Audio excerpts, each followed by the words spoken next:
የሕፃን ልጅ ለቅሶ የቀኑን ዝምታ ሰበረው። ታዲያ ይህ ለቅሶ ከጦርነት ሳይሆን ነገር ግን ውሃው ላይ ከሚንሳፈፈው አንድ ሕፃን ልጅ ነበር። እህቱ ከረጃጅም ሳሮቹ ጀርባ ነበረች። ያንን ከግብፅ የሚያስወጣቸውን መንገድ እየተመለከተች ነበር። ነገር ግን አንድ ነገር አላስተዋለችው ነበር። ይህ የራሷ የሆነው ትዕቢት አንድ ቀን ወደ ኋላ እንደሚጎትታት። ቆይ እግዚአብሔር በሙሴ ብቻ ነው የተናገረው? በእኔና ባንተስ አልተናገረም? የዛሬ የመጽሐፍ ቅዱስ እንግዳችን ማርያም ናት። የሙሴ እህት የሆነችው እንዲሁም ደግሞ በመጽሐፍ ቅዱስ ውስጥ የመጀመሪያዋ ነቢይ ናት። እርሷ ባህር ሲከፈል፣ ነገስታት ሲሰምጡ እንዲሁም ደግሞ እግዚአብሔር እሳቱን ሲያንቀሳቅሰው አይታለች። ነገር ግን ይህን ሁሉ ከማየቷ ጀርባ አንድ ነገር በውስጧ እያደገ ነበር። አንዳንድ ጊዜ የእግዚአብሔርን እጅ እንረሳለን። በተለይ ደግሞ እግዚአብሔር በምናውቀውና በቅርባችን በሆነ ሰው ሲገለጥ እንረሳዋለን። ይህ የመጽሐፍ ቅዱስ ታሪክ የአምልኮ፣ የትዕቢት እንዲሁም ደግሞ እነዚህን ሁለቱን ነገሮች የሚመለከተው አምላክ ነው። ታሪኩ የሚጀምረው እስራኤላውያን በግብፅ በነበሩበት ጊዜ በባርነትና ከባድ ስራዎችን በመስራት ያሳልፉ ነበር። ይህ ታሪክ የጀመረው እስራኤላውያን ዮሴፍ በነበረበት ጊዜ በብዙ ክብር ተቀባይነትን አገኙ። ከዛም በቁጥር እጅግ እየበዙ መጡ። ታዲያ ይህ ነገር የግብፅን ንጉሥ ፈርዖንን አላስደሰተውም ነበር። ይህን ከፍተኛ የሆነ የህዝብ ቁጥር መጨመር ለመቆጣጠር አስደንጋጭ የሆነ ትዕዛዝን ፈርዖን አወጣ። ፈርዖንም የሚወለደውን ወንድ ልጅ ሁሉ ወደ ወንዝ ጣሉት፣ ነገር ግን ሴት ልጅ ሁሉ በሕይወት እንድትኖር ፍቀዱላት። ዘጸአት ምዕራፍ 1 ቁጥር 22። ታዲያ እዚህ ጋር ነው የማርያም ታሪክ የሚጀምረው። የግብፅ ወታደሮችም የተሰጣቸውን ኃላፊነት ለመወጣት በየሰፈሩ ይዘዋወራሉ። በአንድ ትንሽዬ ጭቃ ቤት ውስጥ የማርያም እናት የሆነችው አዲስ የተወለደው ወንድ ልጇን አቅፋ ታለቅሳለች። አምላኬ እግዚአብሔር ሆይ እባክህን ጠብቅልኝ።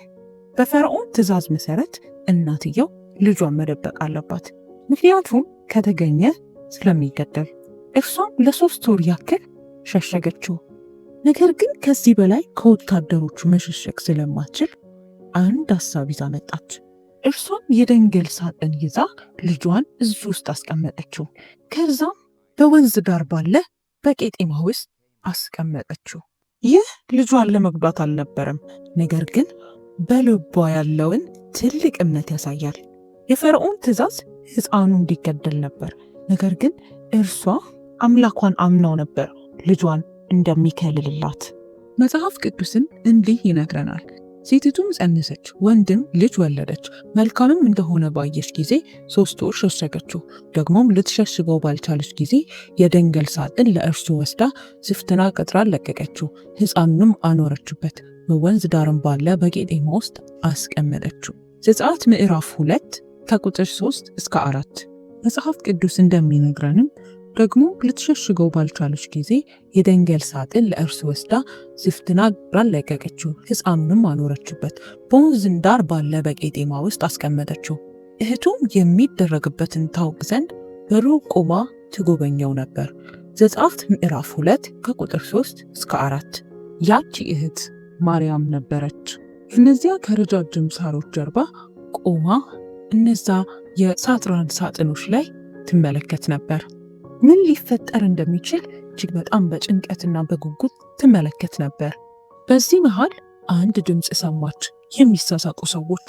የፈርዖን ልጅ ገላዋን ለመታጠብ ወደዛ ወንዝ ወርዳ ነበር።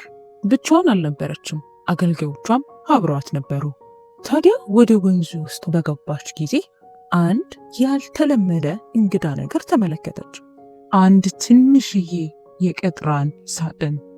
ለዚህ ዩቲዩብ ቻናል አዲስ ከሆናችሁ ቻናላችንን ሰብስክራይብ በማድረግ እንዲሁም ደግሞ ይህ ቪዲዮ ከተመቻችሁ ለሌሎች እንዲደርስ ሼር ማድረጋችሁን አትርሱ። አብራችሁን ቆዩ።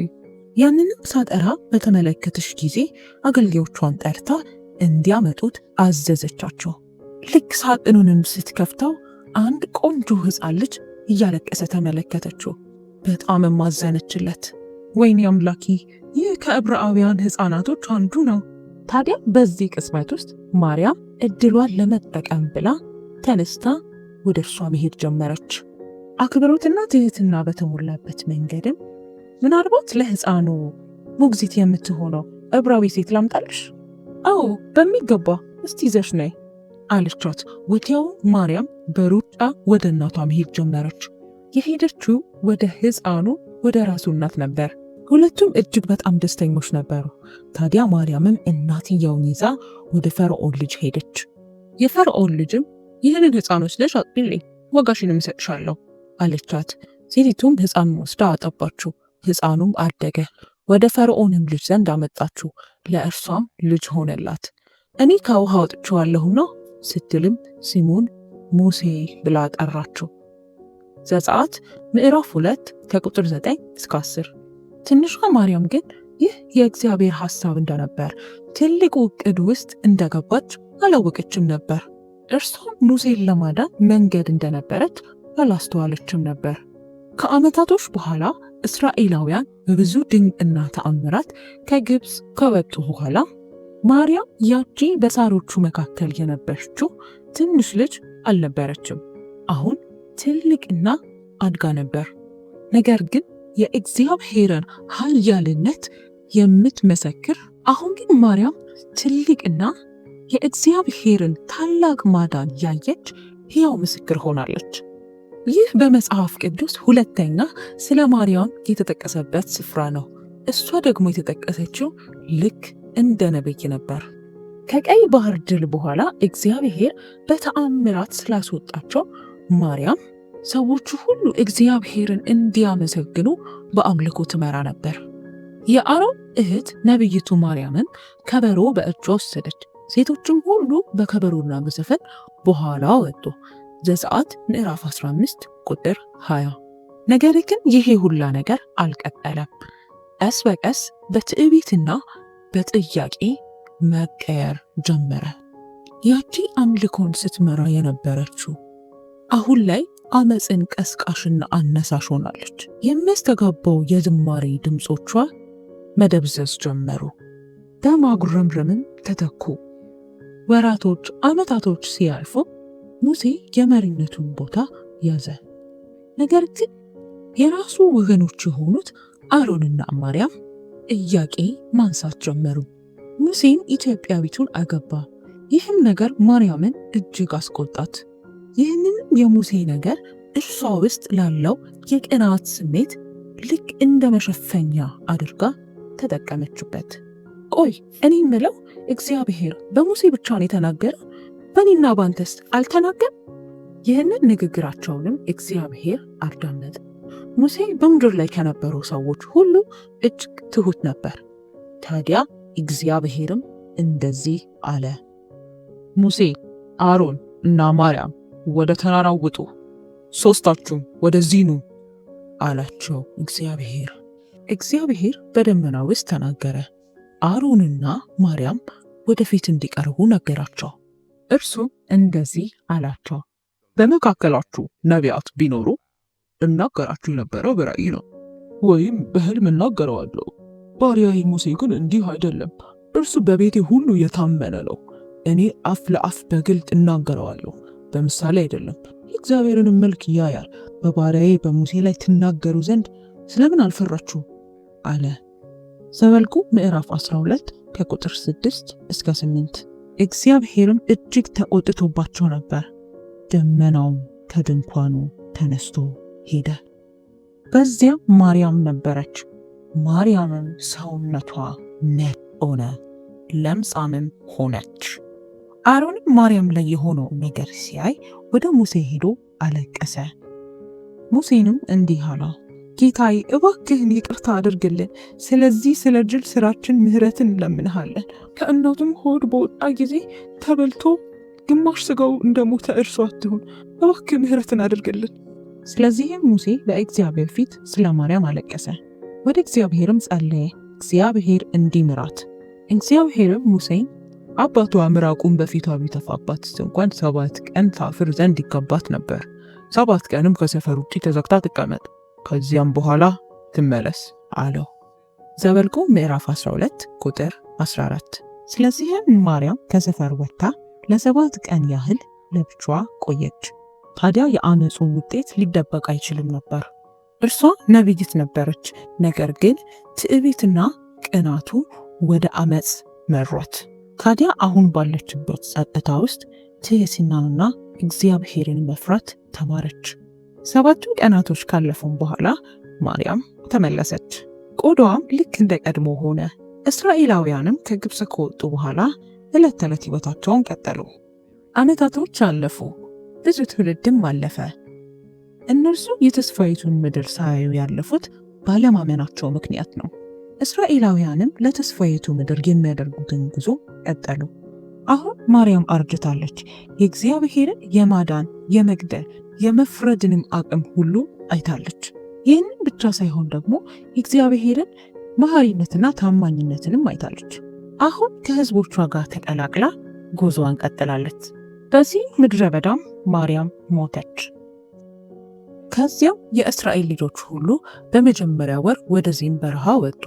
ሕዝቡም በቃዴስ ተቀመጡ። ማርያምም በዚያ ሞተች። ዘኍልቍ ምዕራፍ 20 ቁጥር 1። በአንድ ወቅት ሙሴን ስትመለከት የነበረች ሴት አሁን በእግዚአብሔር ታየች። እርሷ አሁን ፍጹም በመሆን ሳይሆን የምትታወሰው በእግዚአብሔር ዕቅድ ውስጥ በመሳተፍ እርሷም ለፍርድ በወንዙ ዳር ቆመች። ከቀይ ባህር ድል በኋላም አምልኮን መራች።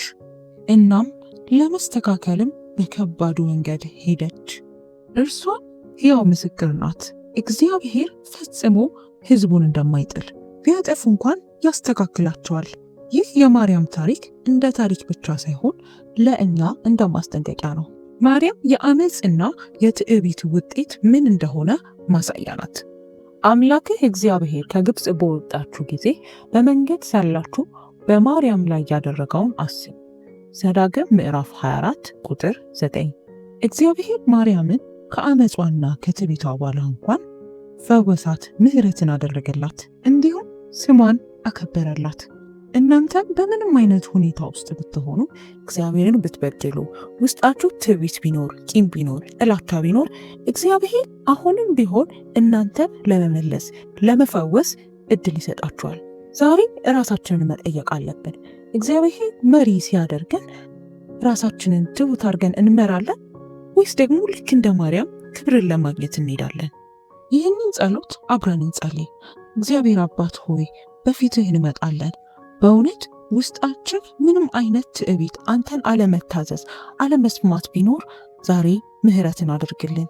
ልክ እንደሰማነው እንደ ማርያም ታሪክ በእኛም እንዳይሆን እንጸልያለን። አምላካችን እግዚአብሔር ሆይ እናውቃለን አንተ በማርያም የእያንዳንዱ እርምጃ ውስጥ አብረሃት ነበር። ነገር ግን እርሷ በልቧ ክብርን ማግኘት ስለፈለገች እንዲሁም ደግሞ በወንድሟ ላይ ስላመፀችና ስላጉረመረመች የደረሰባትን እናውቃለን። ዛሬም እኛ በልባችን ቅናት ወይም አመፅ ቢኖር ምሕረትን አድርግልን። እናውቃለን አንተ ማርያምን እንደባርካት እኛንም ትምረናለህ። በጌታ በኢየሱስ ስም አሜን። ሌሎች ተጨማሪም እንደዚህ አስተማሪና ለእናንተ የሚጠቅሙ የመጽሐፍ ቅዱስ ታሪኮች እንዲደርሷቸው ሰብስክራይብ በማድረግ እንዲሁም ደግሞ እኛን ለማበረታታት ላይክ አድርጉልን። ለሌሎች ደግሞ ይጠቅማል ብላችሁ ካሰባችሁ ሼር አድርጎ ተባረኩ።